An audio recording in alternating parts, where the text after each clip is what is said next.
Hello students, आज हम लोग देखेंगे कोर वैल्यूज़ क्या होते हैं. Okay, so the core values are the fundamental believes of a person और ऑर्गेनाइजेशन विच डिक्टेट बिहेवियर. तो किसी भी ऑर्गेनाइजेशन का या पर्सन का जो कोर वैल्यू होता है वही उसके बिहेवियर को गाइड करता है. So these are hope. सबसे पहले होप. जैसे हम अगर सोने जाते हैं तो सुबह उठने के लिए अलार्म लगाते हैं, तो हमें नहीं मालूम हम जिंदा बचेंगे नहीं बचेंगे, लेकिन हमें होप है कि हम सुबह उठेंगे, हम जिंदा रहेंगे. तो ये जो होप है किसी भी ऑर्गेनाइजेशन में बहुत इंपॉर्टेंट होता है, किसी भी पर्सन के लिए बहुत इंपॉर्टेंट होता है.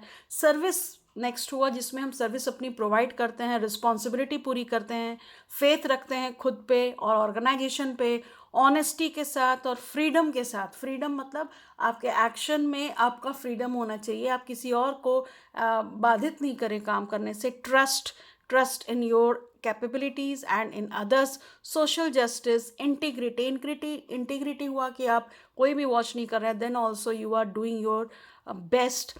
Competence, communication and relationship, dignity, wisdom, performance, love, respect, ये सब चीज़ें कोर वैल्यूज़ होती हैं. नर्चरिंग कोर वैल्यूज़ कैसी होगी? Brave, generous, happy.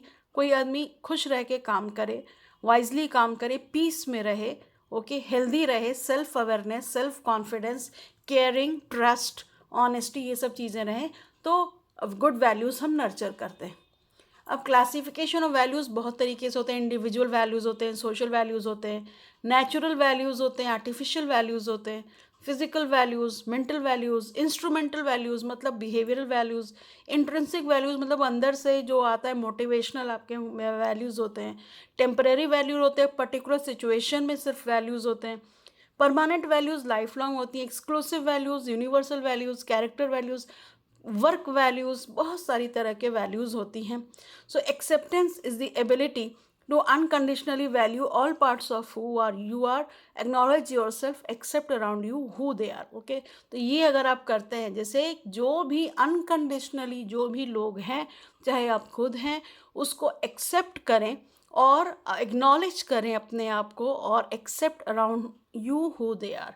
ये नहीं कि तुम ऐसे करो, तुम ऐसे करो. एज अ लीडर भी अगर आप ऐसे करते हैं तो ये गलत होगा और उनका मोटिवेशन डाउन होगा. अब आ जाइए professional values.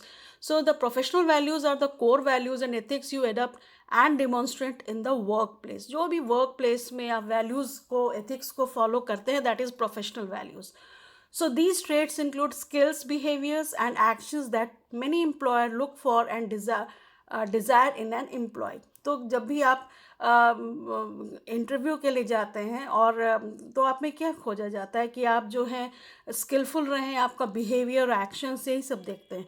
So these are the professional values. It allow us to know the basic needs and believes to succeed in a specific profession. So it is also essential to deliver work outcomes to an acceptable manner and standards. It provides rules on how a person should act toward other people and institutions in such environment. So values क्या है? Role in personality development बहुत ज़्यादा होती है. आपका values जो है आपके कैरेक्टर में रिफ्लेक्ट होता है. So values reflect how you show up in your life and specific needs, the principles you live by, and what you consider important for your self interest. आपका इंटरेस्ट, आप कैसे social platforms पे behave करते हैं, social media से कैसे react करते हैं, क्या कमेंट्स देते हैं, क्या शेयर करते हैं, ये सारी चीज़ें आपके वैल्यू में रिफ्लेक्ट होती हैं. So individual values includes enthusiasm, creativity, personal fulfillment. These are deeply held principles that guide your choices and influence your emotions, perceptions, making decisions, and behaviors. Thank you.